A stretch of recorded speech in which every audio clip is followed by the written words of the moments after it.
Doctor Morshed বলছি। আমি একজন কার্ডিওলজিস্ট, নিউ ইয়র্ক সিটি থেকে বলছি। আজকে আপনাদেরকে বলবো, যারা দীর্ঘদিন ধরে ডায়াবেটিসে ভুগছেন, তাদের ফুড আলসার হওয়ার যে ঝুঁকি থাকে তা কিভাবে কমাবেন। ডায়াবেটিস রোগ শরীরে বাসা বাঁধলে সঙ্গে নিয়ে আসে হাজারো আরো অনেক ধরনের সমস্যা। সেটি হতে পারে লিভারের সমস্যা, কিডনির সমস্যা। প্রায় 90% মানুষেরও বেশি এই ধরনের অনেক ধরনের সমস্যা ভুগতে পারেন, যদি আপনার ব্লাড গ্লুকোজটা কন্ট্রোল না হয়ে থাকে, এবং তার মধ্যে ফুড আলসারটা হচ্ছে যে অন্যতম। তো ডায়াবেটিস মানে একটা জীবন সংগ্রাম। আপনাকে অনেক কিছু বিধিনিষেধ মেনে চলতে হয়। এই সংগ্রামটা হচ্ছে আপনার নিজের প্রতি। আপনি কিভাবে ভালো থাকবেন। ঘরে ঘরে ডায়াবেটিস আছে, এবং এটি দিন দিন বেড়েই চলছে। এটির অনেক কারণ আছে, আজকে সেদিকে যাব না। তবে দীর্ঘদিন ধরে যদি আপনি অতিরিক্ত মাত্রায় ক্যালোরি আহ অনেক নিয়ে থাকেন, কার্বোহাইড্রেট খাওয়ার ফলে, ঘুম কম হওয়ার ফলে বিভিন্ন উদ্বেগজনিত বিভিন্ন সমস্যা দেখা দিতে পারে।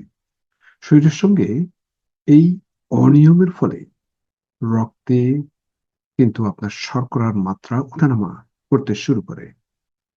শরীরে বাসা বাঁধে ডায়াবেটিস, এবং সেই সাথে অনেক কমপ্লিকেশন। তো ডায়াবেটিস রোগ শরীরে বাসা বাঁধে যে এই যে বিভিন্ন ধরনের প্রবলেম হয়ে থাকে, তার মধ্যে 10% লোকের ফুড আলসার হওয়ার সম্ভাবনা থাকে। সেটি কিরকম? পা ঘেমে যাওয়া, লালচে ভাব দেখা, পায়ের চামড়া থেকে তরল পদার্থ বেরিয়ে আসে, পায়ে দুর্গন্ধ হওয়া, এমন কয়েকটি লক্ষণের কথা আমরা বলতে পারি। এক্ষেত্রে আবার পায়ের আলসারের অন্যতম কারণ হলো ডায়াবেটিক নিউরোপ্যাথি।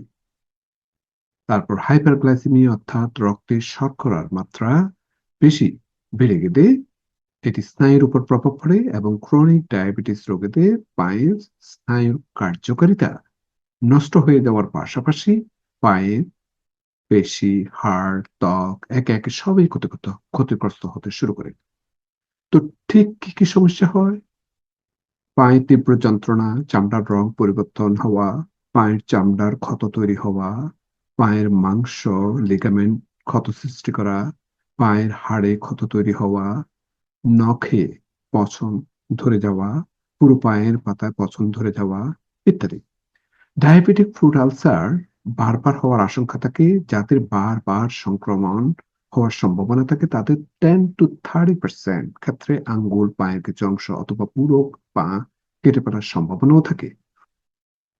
তাই ডায়াবেটিসের কাছে এমন ডায়াবেটিসের কাছে এমন রোগীদের পায়ে যে কোনো সমস্যা দেখলে দ্রুত চিকিৎসকের পরামর্শ নেওয়া জরুরি। ডায়াবেটিক ফুট আলসার থাকলে কিভাবে পায়ের যত্ন নেবেন, আসুন জেনে নিন। নাম্বার ওয়ান, পায়ের নখ বড় হওয়ার আগেই কেটে ফেলুন। মাঝে মাঝে গরম জলে পা ডুবিয়ে রেখে মৃদু সাবান দিয়ে পরিষ্কার করুন। পায়ে আপনার ক্রিম লাগিয়ে নরম করে রাখতে হবে, ময়শ্চারাইজার দিয়ে।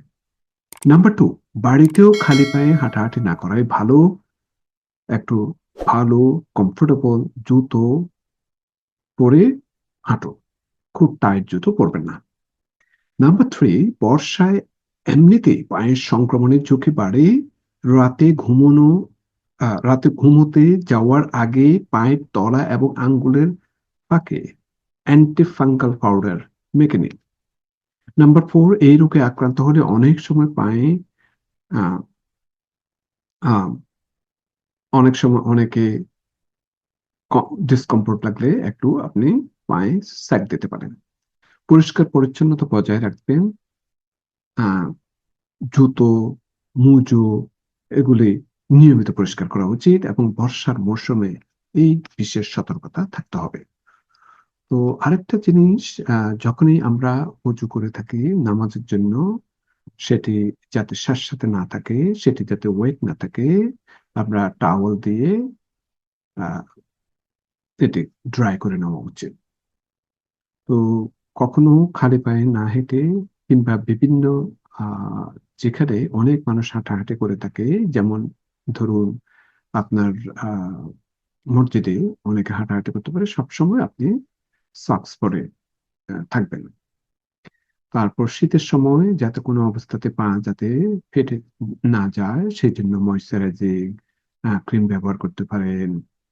তারপর আহ, আহ, যে বিভিন্ন ধরনের লোশন, ডায়াবেটিক লোশন আছে, 12% অ্যামোলেট নাইট্রেট, এই ধরনের আপনি ব্যবহার করতে পারেন। তো আর নখগুলি যখন কাটবেন যাতে কোনো অবস্থাতে যাতে নখ যাতে ভিতরে যাতে ঢুকে না যায় কিংবা বেশি যাতে কেটে না ফেলেন, সুন্দরভাবে যদি কাটতে পারেন সেটি সবচেয়ে বেস্ট। আমাদের এখানে অনেক পোডায়াট্রিস্ট ডায়াবেটিস রোগীদের স্পেশাল ভাবে নখটা ভালো করে কেটে দেন।